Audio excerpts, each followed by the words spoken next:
Bonjour, bonsoir mesdames et messieurs, dépendamment de qui côté ou branché, Berto Média Haïti. Jodia, nous avons pile bagay dans Jakout nous pour nous parler, pour nous décortiquer pour vous. Premier bagay, c'est que nous connaissons PM Garry by BBC et yon interview, précisément yon show qui est les Hot Talk. Et non seulement nous gagnons show, nous gagnons interview, n'a passé pour dans émission ça, mais tout nous allons décortiquer pour nous allons traduire pour parce que son émission qui fait en anglais. Et encore PM Garry Conille lui-même et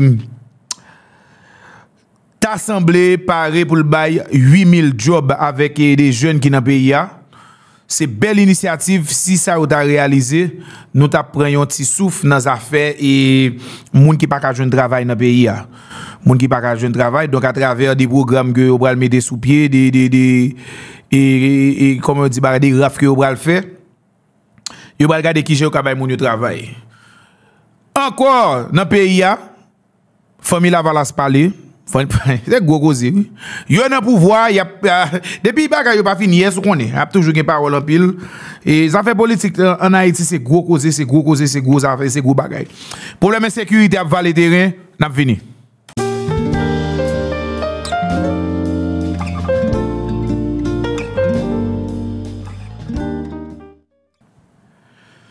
Mesdames et messieurs, Berto Média Haïti rentre la caille nous. Si nous pas de chaise, regardez chaise nous, chita installé nous parce que gen bagay pour nous. Mesdames et messieurs, et PM Garry Conille ba yon interview à BBC, précisément yon show qui relé Hot Talk. Dans show ça, PM nan parler de un pile bagay, un pile gros question poser. Moi-même moi te prend le soin, le devoir pour me tendre toute interview pour me traduire en créole parce que son interview qui fait totalement en anglais pour me décortiquer interview pour me porter là-bas nous. Et il y a pile bagay qui parle dans interview avant de poster interview en anglais, toute interview ça que tu parlé en anglais, moi pral ba nous en créole, moi pral faire ensemble avec nous et ça qui pral intéressant dans interview ça moi même moi gagné à chaque fois nous prend une question yo et réponse PM Garry moi même moi pral ba ti réponse pas parce que PM nan moi estimer que gain des fois l'on parler et ou dit et contredit tout un ça c'est un et puis deuxièmement moi pense pas dans réalité pays on a l'ensemble. N'a commencé pour nous dire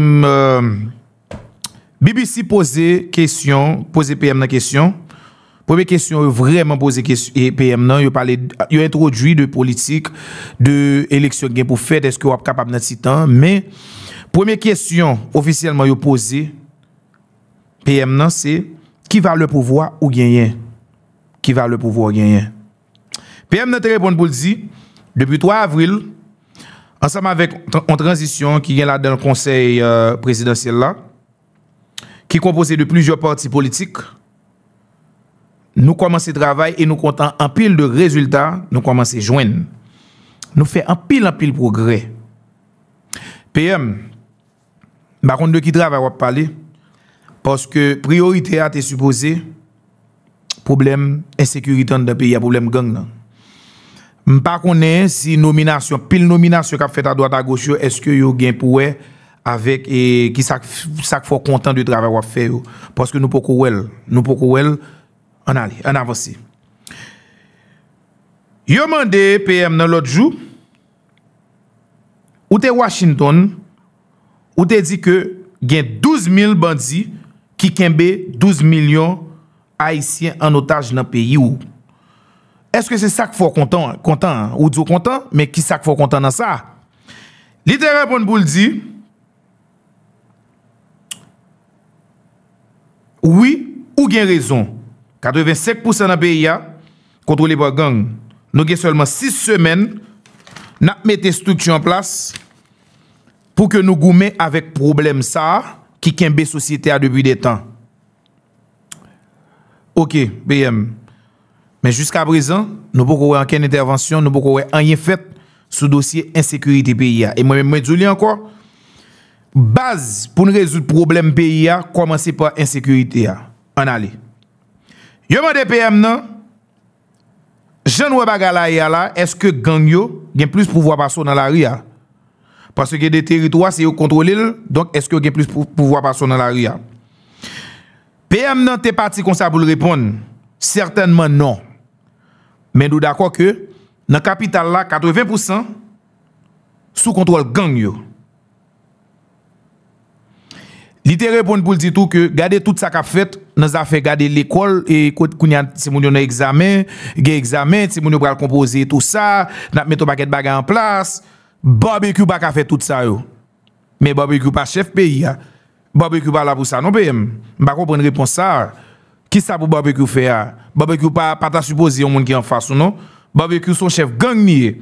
Ou ta supposé faire ça pour faire ou bien ou arrêter li ou bien et li mortellement blessé s'il a fait résistance. On allez. BBC mande PM nan. Barbecue pas fait yo, mais ou même est-ce qu'on a fait yo? Mais est-ce qu'on a éliminé yo? Parce que ou son gynécologue de carrière, bagay ça, est-ce que c'est pour lier? Est-ce qu'on pense ou ka atterri? Non. Et non cause ça. PM nan te répond pour dire nous gen seulement 6 semaines, mais nous gen pile expérience dans l'autre pays ou bien dans l'autre bagay que nous fait. Nous pas pour compte nous. Nous gagnons peuple haïtien ensemble avec nous. Peuple haïtien avant vrai. Mais qui sont fait en termes de leadership pour que peuple haïtien marche dehors? Est-ce que ou ko mène opération là pour dire que je dis à n'a pas attaqué telle base, oui peuple haïtien pas voir. Ça c'est sûr il y a pas voir. Nous connaissons pas voir. Mais PM qui sont fait pour ça, pour qu'on fasse rien pour ça. So on allait. Mais excusez-moi, c'est ça BBC mande, excusez-moi, oui, mais sous qui est ou ka dépend? Parce que police nationale là, comme barbecue lui-même des policiers, nous connaissons police nationale là, il y a un pile monde qui pas crédible là-dedans. PM Garry te répond comme ça pour dire ou gen raison dans toute police dans tout l'autre pays toujours gen ça, toujours gen mauvais grain là-dedans. Mais nous-mêmes, nous gen un pile policiers qui déterminés, qui veulent faire sac bon pour pays yo. BBC t'a pral demandé PM nan, nous tendez l'autre jour où t'es allé dans l'hôpital et puis gang yo te ouvert coup de balle sous nous pendant t'as fait interview. Là, yo référé avec l'hôpital général. PM nan te répond comme ça pour le dire, oui c'est vrai, mais c'est après nous te fin passer près de 40 minutes l'autre bois et nous tendez te gen pile balle, nous pas compte côté yo sorti. Mais c'est Haïti. Moi pas passer à côté, c'est Haïti, bagay ça arrivé souvent. Ça c'était parole PM. PM moi djouli encore me djouli dans émission. Ou son premier ministre ou non zone n'a supposé sécuriser.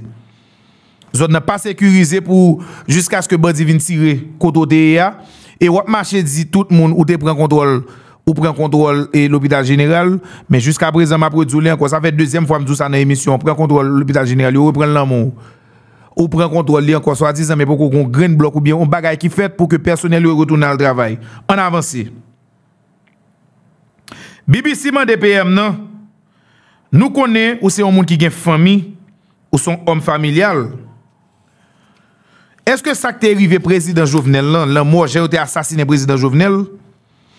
Est-ce que vous pensez ou même en sécurité? PM Garry te répond pour dire, nous pas penser à bagaille ça yo. Ça qui est important c'est que nous pays a fait un pile bagaille pour nous, qu'on y a c'est le temps nous même pour nous bailler pays et temps sans nous parce que pays a besoin nous qu'on y a. Donc pays a été fait pour nous, nous même nous parer pour nous faire pour pays a tout pour nous rendre réciprocité. Pas de problème, n'a pas avancé. BBC mandé PM nan, est-ce qu'on a un moyen pour inclure barbecue dans pouvoir parce que ça yo mandé, c'est ça yo mandé. Est-ce que gon façon pour ça ta fait pour nous partager pouvoir avec gang yo? Est-ce que ça te ka une solution? C'est une plus belle question. Et host la demandé PM nan roule, li répond pour dire et moi pas quoi raison hein, mais faut que ça t'a passé par la justice côté que et pour la justice lui-même t'as fait travail li par exemple pour t'a arrêté barbecue pour bagarre la fait légalement on gens PM nan rouler jusqu'à ce que remande PM nan encore ou pas répondre question n'a pas demandé question encore pour jamais répondre question parce que va rouler nous là il fait connaître que c'est la justice qui pour t'a trancher pour que bon en un mot PM nan dit non lui-même li pas d'accord pour t'a partager pouvoir avec gang yo. OK, on avance CPM. Est-ce qu'on pense Kenya ka bay résultat dans ça qui gagne là? Pour le moment, nous pas gain assez effectif parce que gain pile promesse qui fait qui pas délivrer. Nous gain seulement un contingent de 400 Kenyans qui là seulement. Jamaïque supposé Voye Moun, El Salvador supposé Moun, gain l'autre monde qui supposé Voye Moun. Et nous connaissons que à cause de programme Biden et tout ça, gagné presque 150 policiers qui parlent encore, qui cherchent la vie meilleure pour petit yo ak famille yo. Donc réponse pour nous joindre pour nous bailler bandi aussi gens slow, mais n'attend pour que plus moun viennent pour te mettre dans ça gain là pour répondre avec et ça que la population attend dans mais gouvernement face à bandi yo. Yo mande PM nan, est-ce que policier Kenya yo gen droit tirer sous peuple haïtien ou bien nan qui condition pour Kenyan ta tirer sous peuple haïtien? PM Garry répond pour dire yo pas là pour yo là pour supporter PNH là. Yo là pour yo marcher pour yo faire et opération avec PNH là, yo pas là pour ça. Mais si ça t'arrive que la vie est en danger, faut que défendre tête yo. Ça veut dire peuple haïtien, marcher sous 13 nous pour nous les 14 nous. Jean PM nan répondant c'est comme si Kenya ou ta fil que yo en danger, yo ka défendre tête yo. Ça veut dire yo ka tirer sous nous, ka tirer nous. OK, on allez. BBC allait pour le dire policiers Kenya yo Jwenn en pile critique nan men moun la kayo organisation la kayo pour jeu de tactique que yo employé sous civil droit de l'homme dans pays Kenya critiquer yo en pile. Est-ce que ou à l'aise avec Kenya yo dans pays d'Haïti a vu que pays a son pays qui souverain, son pays qui indépendant, est-ce que ou d'accord, est-ce que ou à l'aise avec Kenya yo en dans pays a? PM Garry te répond pour le dire, pour qu'on y ait respect mutuel, nous vraiment, jusqu'à présent, pas aucun problème. Donc, des bagailles qui passaient dans le passé, auraient été dans le passé, jusqu'à présent nous-mêmes, bon ici, ça va, pas de problème qui est trop grave avec Kenya. BBC t'a allé pour le demander PM, est-ce que vous pensez, zami nou yo dans la région, abandonner Haïti face à la crise qui est là?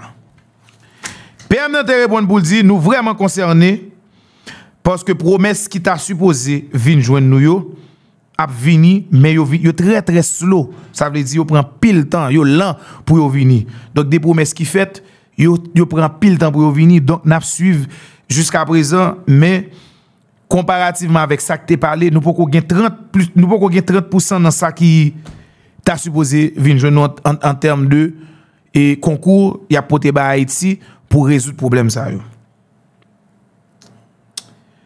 Est-ce qu'on pensait, ça c'est BBC qui a posé question, est-ce qu'on pensait jusqu'à présent, si vous regardez plusieurs billions de dollars que États-Unis lui-même a baillé dans la guerre Ukraine, est-ce qu'on pensait si aide ba Haïti est suffisant? Est-ce que satisfaisant? PM Garry te répond pour dire non, li pas assez, nous pouvons même dans 30% dans ça ou te promettre nous. Et bagay yo vraiment slow, agent y a vini à ça que t'es parlé parce que c'est un accord qui te signé pour même premier ministre, moi vinn rentrer là-dedans, m'a fait de mieux que me capable pour que nous tout ça qui promettent à Haïti yo, nous joignons. Ça c'était réponse PM Garry. BBC t'a pral poser question, ça c'est une question moi m'intéresse en pile. Ou prend rôle ça avec un temps précis. Ça veut dire, ou connaît que rôle ça, ou prend, c'est pour 2 ans, dans tête pays, pour régler les affaires gang yo, et puis pour dans les affaires élection. Est-ce que vous pensez ou ka atterri dans causer élection pays d'Haïti en 2026? Père n'a pas répondre pour le dire, nous pas sûr, malgré tout effort que nous avons fait là, en pile bagay nous déjà fait, en pile bagay nous rete pour nous faire, nous pas contre si la possible pour une élection en 2026. Mais nous très optimistes, nous suivons pour nous, nous garder, nous goumé pour nous, si nous ka atterri avec causer élection en 2026 là. PM, d'après tout ça, ou dit avec BBC, ou parler en pile cause avec BBC, moi-même, je vais dire qui ça me déduit de tout ça. Et je vais clair avec peuple haïtien. Parce que moi-même, moi là pour ça. Moi dis nous ça. Suivez-moi bien le m'a parler. M'gon ça m'a dit, m'pa dit n'importe bagaille, m'pa là pour me dédouaner personne. Moi pas là pour ça. Moi là pour mettre des bagailles yo droite Jean Yoye. D'après ça nous constatons que PM n'a parlé avec BBC. Solution problème qui gagne là. Mesdames et messieurs, li pas pour demain. Solution problème qui gagne là, li pas pour demain. PM nan lage tout problème yo sous dos international là qui pas livré, ça que te pour livrer yo à temps. Donc ça veut dire bagage problème nan solution a prend plus de temps que prévu. D'ailleurs, nous commençons ouais Kenyan yo à pas prendre parler français, à pas prendre parler créole. C'est gros causé. Ça veut dire solution problème yo mesdames et messieurs, yo pas pour aujourd'hui, yo pas pour demain, yo pas pour après-demain. Nous par contre combien de temps ça va prendre pour que problème pays ça résoudre, problème insécurité à résoudre parce que PM nan dit clairement là, gen en pile bagay que attend, gen moun que attend, nous gen seulement 400 Kenyan là, y attend Jamaïcain vini, y attend El Salvadorien vini, y attend l'autre nation vini qui pour venir mettre avec Kenyan yo qui là. Donc solution problème pays d'Haïti mesdames et messieurs, c'est pas pour demain. Nous fait carré prendre un bluff dans mes politiciens. Et me dit nous ça. Et nous suivons depuis le PM dans monté, c'est installation sur installation. C'est ça qu'a fait seulement dans le pays. Nous ne connaissons si gouvernement ni Natcom ni Digicel, c'est installation qu'a fait seulement depuis le PM dans monté sous pouvoir. Mesdames et messieurs, nous connaissons déjà élection ça là. Li pas pour demain. Là, nous avons déjà parlé de ça. Nous sommes déjà clairs sur ça. Réseau ça fait nous sommes clairs sur ça. Parce que conseil présidentiel là pas crédible pour mener pays ça dans l'élection. D'ailleurs, nous avons ouais, c'est pas mesdames et messieurs, c'est pas deux problèmes qui pral gain là dans le pays d'Haïti. Songez me dire nous ça. Là où pour un conseil 7 membres, on dit 9 membres. Ou gen 7 présidents dans le pays. Lorsqu'on a 7 présidents dans le pays, chaque président yo sorti dans un parti politique. Chaque moun yo même yo gagné compte rendu à un parti politique. Mesdames et messieurs, nous ka saisi ouais. 2 ans passés, rien pour qu'on jamais régler pour pays ça.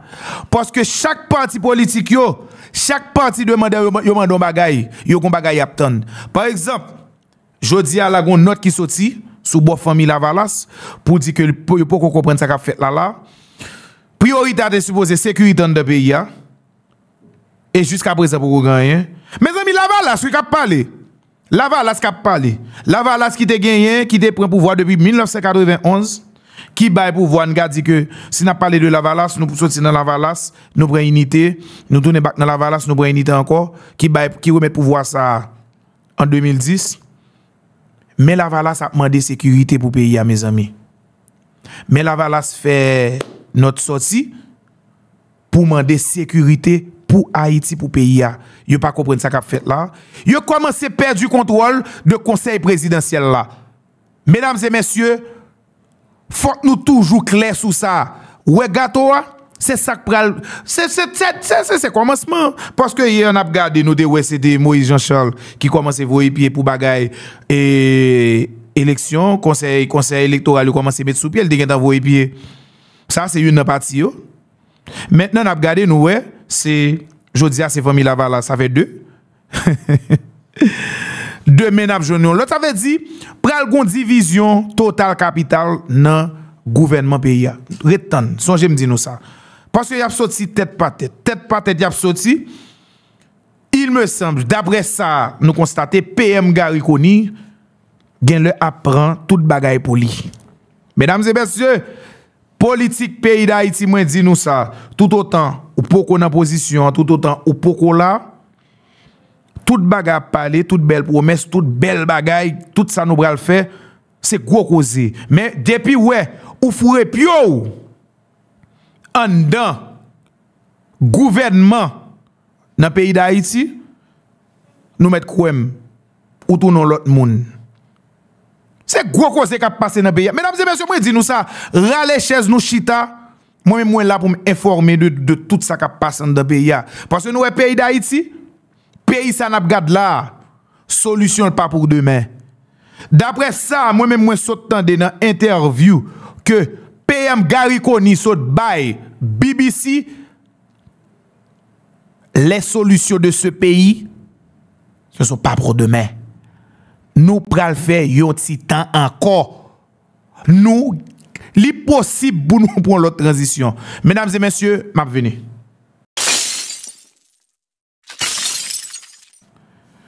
Mesdames et messieurs, et PM Garry à travers une conférence que le bail fait connaître que le pral bail 8000 jeunes jobs. 8000 jeunes travail. Moi même c'est un bail moi penser qu'à très louable parce que yon pays tant qu'au pays d'Haïti, moi parler de ça déjà dans une émission que m'te fait côté que il y a des côtés là où aller par exemple ou un paquet de jeunes dans le pays qui finit l'école yo qui par exemple qui est allé dans informatique et puis au lieu que yo joine côté pour yo prendre expérience dans ça sur apprendre l'école là, seule solution c'est chita sur Instagram, TikTok, Facebook parce que pays a pas offrir rien. L'autre descend par exemple dans circulation ou al fait un renouvellement bien n'importe quoi faire dans circulation ou est-ce paquet de grand monde qui là cap tatoter cap m'a monté sous computer pendant ce temps un paquet de jeunes qui à l'école pour ça qui prend formation qui te cap travail. Donc moi pense que geste là ça PM nan dit le faire s'il atterri la donne alors depuis c'est Voye monter tout m'a vinn là me dit nous c'est Voye monter pas gagner série à régler mais si tout li atterri dans ça moi pense la très louable. La louable en pile parce que y a trop jeunes dans pays qui fin faire université yo qui pas ka jeune travail qui ka aider pays ça non paquet de bagaille au lieu yo fait vieille route yo fait route quitter pays et on connaît à cause du programme Biden qui passe dans pays là qui font ravage dans tout secteur en dans pays qui c'était dans l'état ou bien dans les affaires privées et n'a constaté pour nous côté que puis faut moun yo aller dans programme Biden nan, qui fait que nous perdons un pile personnel dans le pays. Mais moi t'a souhaité que PM ou atterri avec si vrai c'est ça qu'a fait parce que on les affaires politiques pays d'Haïti c'est pas limite là jusqu'à présent c'est pas limite là mais pourquoi jamais gain rien qui démarre tout bon. Nous t'a souhaité que ça l'a aider en pile jeune dans le pays parce que y a des jeunes qui capables. Moi crois dans ça, moi crois dans jeune pays partout dans le monde entier depuis ces côtés gars ici nous toujours briller donc c'est pas la caille nous pas briller donc PM moi t'a souhaité que ça ou venir avec le programme ça li kembe li atterri parce que moi même ma premier monde qui vinn là pour venir sous bluff m'bo garanti ça même jusqu'à présent m'a sous bluff sous cause insécurité et malgré ou ba en pile excuse mais pour moi pas kembe parce que c'est volonté lié c'est volonté donc ou venir avec chef police ou ça veut dire moi même pour monter un plan et jusqu'à présent nous pouvons voir ça qu'a fait PM nous pouvons voir ça qu'a fait dans le pays donc au niveau sécuritaire moi tout ça déjà tout ça que pour faire yo tout autant ou pas fait c'est comme si pas gagner ou régler et tout ça déjà Pas de menti dans ça. En avancé, tout ce que vous faire ou faire parce que c'est pour peuple haïtien on faire ou dire mes pays ou vinn bay pays ça que l'ité ba ou eh bien PM en fait. Yes. Welcome to Hard Talk from the BBC World Service with me, Stephen Sacker. This year, my guest took a momentous decision to return to his homeland after years working as an international public health expert and administrator.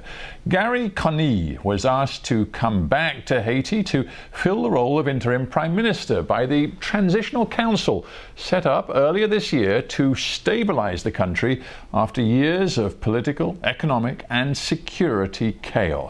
For Conille, it was an opportunity to return to the post he'd briefly held in late 2011 before being ousted by the country's then president. But it is a position that comes with high risk. Much of Port-au-Prince is controlled by armed gangs, the most prominent of which is led by a ruthless former policeman seemingly intent on expanding his power. The country's economy is in ruins. Almost half the population is experiencing food insecurity, and more than 500,000 people have been forced to flee their homes amid shocking levels of violence. Not for the first time, Haiti is looking to the international community for help. A multinational security mission led by hundreds of Kenyan police personnel has begun to deploy in the capital, but previous experience leaves many Haitians skeptical about the likely impact. Prime Minister Conille is supposed to steer his country toward free and fair elections within 18 months. But what hope does he have? Well, he joins me now on the line from Port-au-Prince. Welcome to Hard Talk. Thank you. Thank you so much for taking the time to keep the focus on the urgent needs of Haiti. It is indeed important to focus on what is happening in your country. You are interim Prime Minister, head of government, but let us be honest with each other. How much power and control over your country do you really have right now? Well, actually, through the transition compromise of the 3rd of April, we've been able to put a government where most political parties are very much involved in the governance process. And we feel very, very happy with the progress we're making. For the first time in Haitian history, we've been able to set up a government within 7 days. And that government, including 18 ministers, is pretty much a consensus of several stakeholders. And we're already putting in place very concrete efforts to try to improve the circumstances of the Haitian people. We've changed the police force. We've changed the police chief with a broad consensus with the Presidential Council and ourselves in government. We're moving forward with the nomination of several directors within a consensus mode. So actually, we've made very, very good progress, and we're very happy with the way we're moving. Interesting you say we're happy. I mean, I'm very struck that just 1 month ago, while you were visiting Washington, D.C. for important political meetings, you said this. You said 12,000 thugs are holding 12 million people hostage in my country. Is that no longer the case? Very much so. You were referring in the previous question to the fact that how much power I had and the fact that we're sharing the responsibilities of governance with some of the key stakeholders in the country. But you are right. The circumstances of Port-au-Prince and more generally Haiti have not evolved much, and for several reasons. So we're still very much hostage to these thugs. 80 to 85% of the capital is still very much under their control. 600,000 displaced population is still a reality. Half the population is food insecure. But as you know, we've only been active for 6 weeks, and we're doing our very, very best to put in place the systems to be able to respond and answer to the needs of the Haitian people, who have been incredibly patient for us to actually meet their expectations. But Prime Minister, I'm just trying to get a sense of if I'm living in Haiti today, who really is most important in terms of taking decisions, making actions that control my life. I'm just thinking, for example, of the now infamous leader of the G9 armed violent gang,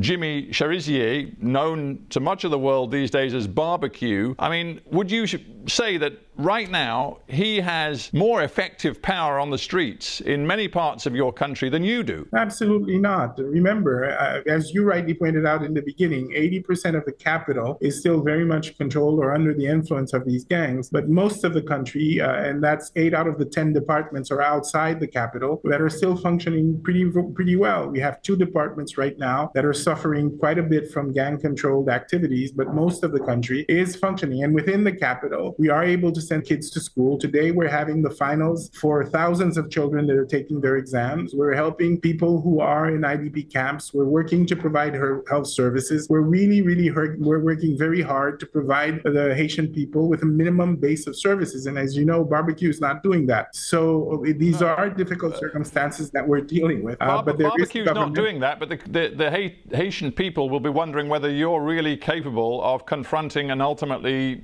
defeating him and the other armed gangs on the street. I'm mindful that you've been in power for a couple of months. You've taken the job of Interior Minister as well as Prime Minister. But to be blunt with you, you're a respected public health expert, and I believe you trained in gynecology. Do you really know how to win this war with the gangs? Well, again, a few things. It hasn't been a couple of months. It's been 6. This is the 7th week, and we're still working very hard. And again, this is a consensus where we've brought together some incredible men and women that are working with us. I have more than 20 years of development in some of the hardest parts in the world. So we do have experience that's quite relevant, and we're not doing this alone. We're doing this with the Haitian people, and with them we will be successful. Sorry, PM, but who can you really rely on? We know for years that the police service in your country has been riddled with corruption. Let's not forget that Barbecue himself used to be a police officer. You've said, quite frankly, in recent days to the New York Times, what I need is a functioning justice system, and to be honest, I don't have that right now. So who can you really rely on? The men, women that are working extremely hard to be able to improve the circumstances of the Haitian people. While you are right, there are certain elements of the police, and that probably is the case in most countries that are and that have a very difficult background. At the same time, thousands of Haitian men and women in the police force that are keeping us safe today, that are risking their lives to be able to make sure that we can reach the objective of elections and a government and elected officials by the 7th of February 2026. There are hundreds of teachers, thousands of people at the Ministry of Education that are making sure our children can have safe final exams and they can move on with their own lives and careers.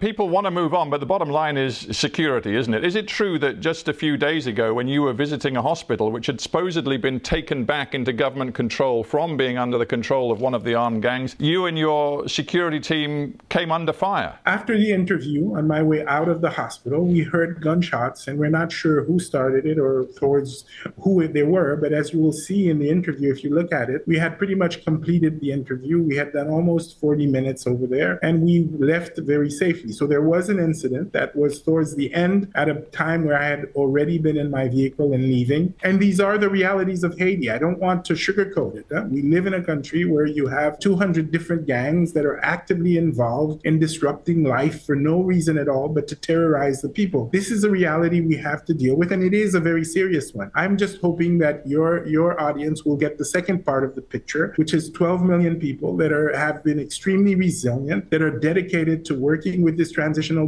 government so that they can improve their future. Haiti is not the 200 gangs. Haiti is the 12 million people that have been through all sorts of stress and that are fighting desperately to see how they can improve their lives. So I just want that balance to be also shared. No, understood. One more question on the security and your person, because it just seems to me you took a pretty extraordinary decision to come back to your country to serve as acting Prime Minister in very difficult circumstances. I know you have a family as well. I just wonder whether you, for a minute or two, wondered whether it was a sensible thing for you to do. We all know what happened to President Moïse back in 2021. He was assassinated, murdered in his own home.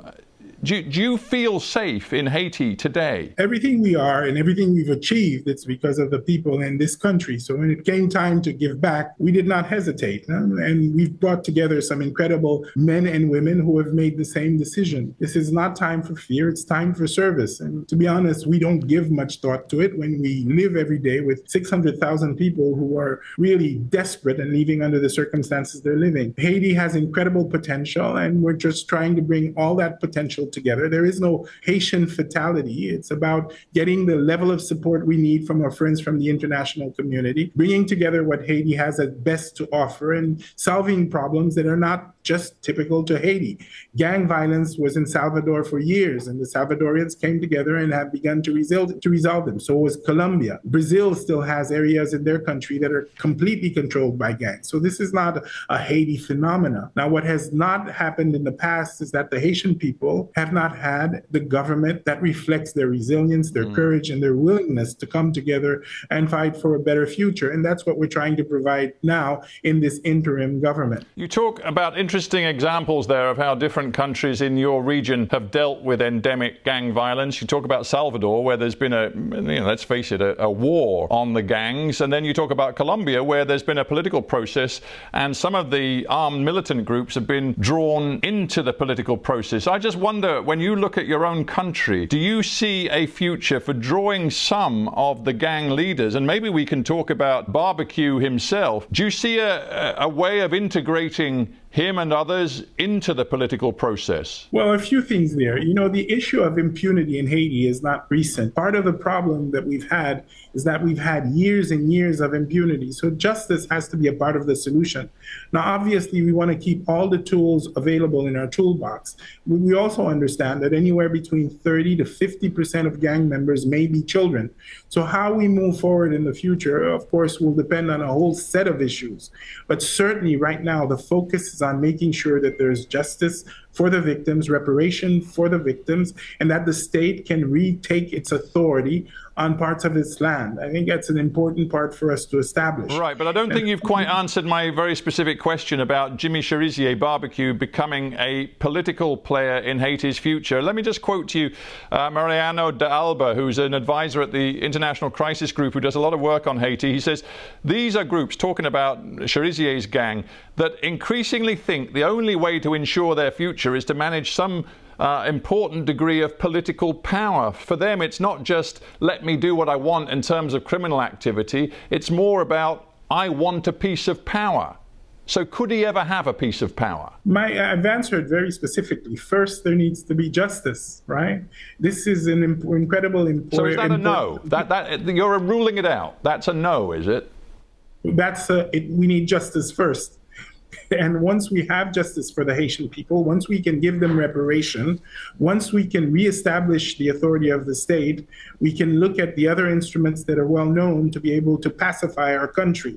But it's very important as we transition to the future that we want, that we stop a cycle of more than 50 years of impunity. That has to be part of the scenario and of the solution. And this is what we're trying to say. One thing that you have done, well, I guess you've inherited a decision to have an international security mission on your soil led by, in this case, Kenyan policemen. Do you believe this can make a real difference? So we have two contingents of about 400 now, and we do need the help. Right now, as you may know, we have about 103 police per 100,000 population. And again, when I take the cases of well-known countries that have had similar issues, certainly with much more institutional capacity, Jamaica has about 306 police officers per 100,000. Salvador has 306. Colombia had 608, so 6 times the police plus the army. So there's no doubt in my mind that we're undermanned. And more than that, we've had 150,000 Haitians leave the country in the past year and a half or so to try to secure a better future for their families. So that immediate assistance from the international community in the form of a multinational force is incredibly important, yet it's coming in too slow, and people are growing impatient. I guess what Haitians really want to know are, what are the rules of engagement for this foreign force on your soil? The Global Initiative Against Transnational Organized Crime has just said that there is still much uncertainty about this mission in terms of its strategy and rules of engagement. So can you clarify, do these people, for example, have the right to open fire on Haitian civilians? Well, their main function is to support the Haitian National Police and help reinforce their capacity to play their role within the community. And obviously, they are police officers, not military, and they are trained to support the police based on international rules of engagement for police officers, meaning providing every citizen with the opportunity, of course, in other words, with responding if they feel that their lives are in some way threatened.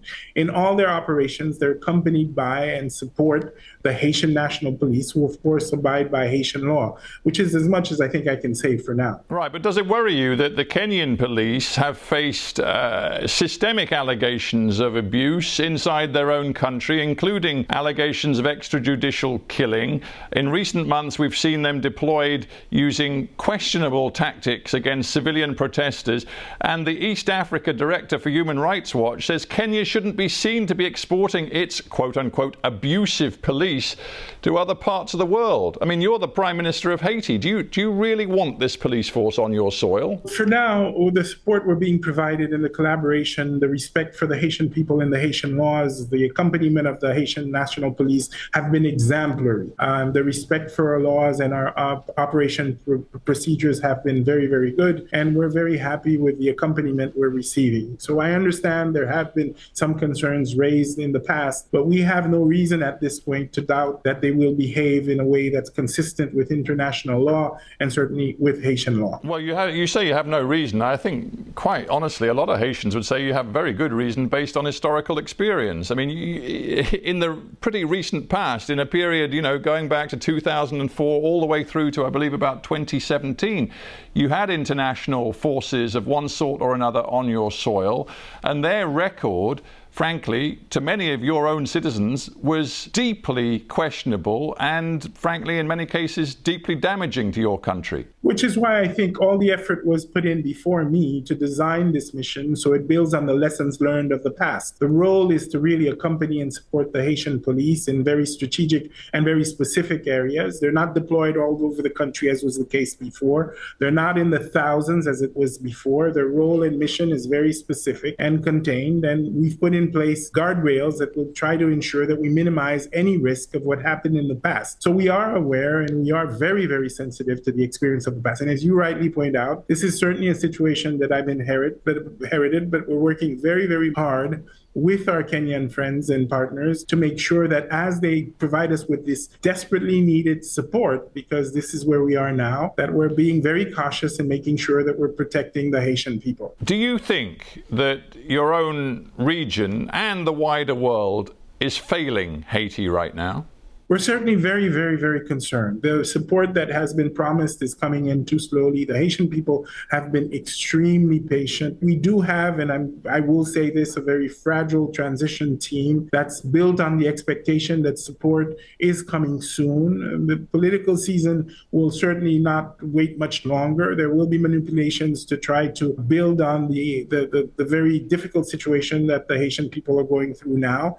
It's extremely important that the commitment that our the partners, neighbors, and countries have made to support this effort materialize as quickly as possible. I mean, let's be honest, the biggest donor, I think, right now to offer you assistance, both policing but also humanitarian, is the United States. They just announced a new tranche of assistance worth $110 million and then top that off with another $60 million for USAID projects in Haiti. So let's say a couple of $100 million.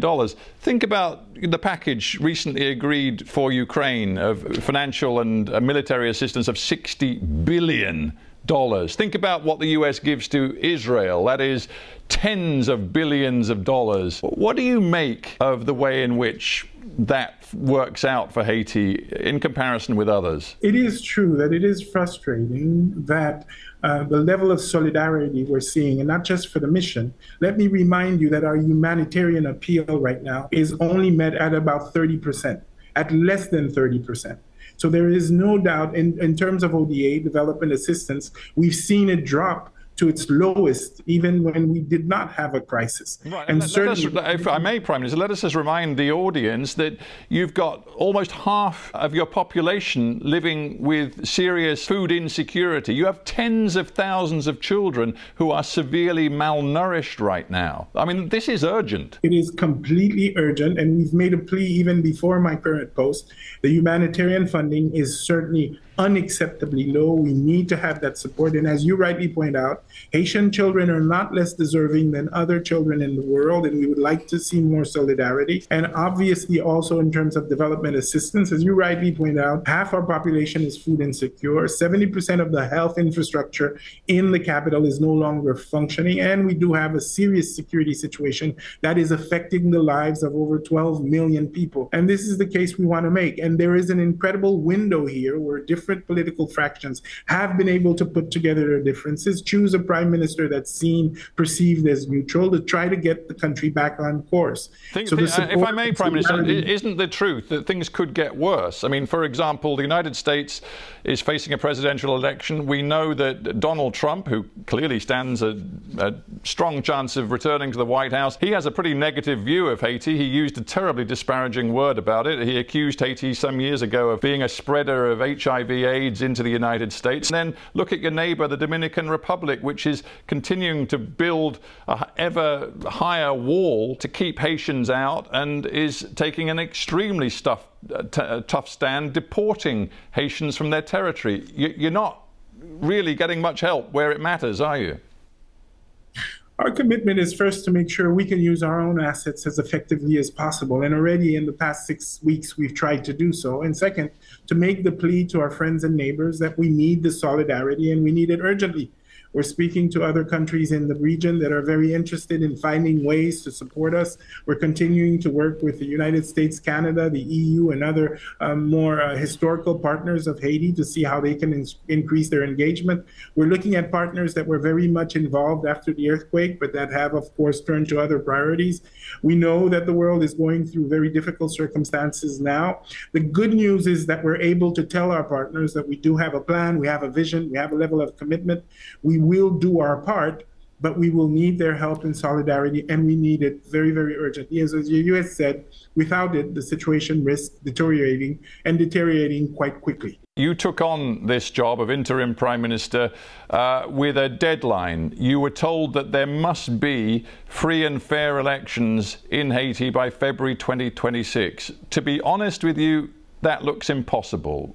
Would you agree? Obviously, if we do not get very soon the help we need and the support we need, particularly with regards to the mission, but also with regards to humanitarian and early recovery, it will be indeed extremely difficult. But what I can tell you is this: we are committed to doing it. We're working very hard with the Electoral Council to put in place systems that would actually provide us options to ensure that we have elected officials by the 7th of February. We're working very hard with the police and the 2 contingents of the Kenyan mission that are already here, as well as the army and other fractions of government, to improve the security situation. There's a lot being done already with our assets and with our partners, and we're going to continue to move forward. There is no other options. We must restore democracy. We need to regain control of the territories. We need to restore security, and we have to do it together. Now, obviously, I understand this will be a challenge, and we're working through it, but I don't underestimate the courage of the Haitian people when we put our heads together.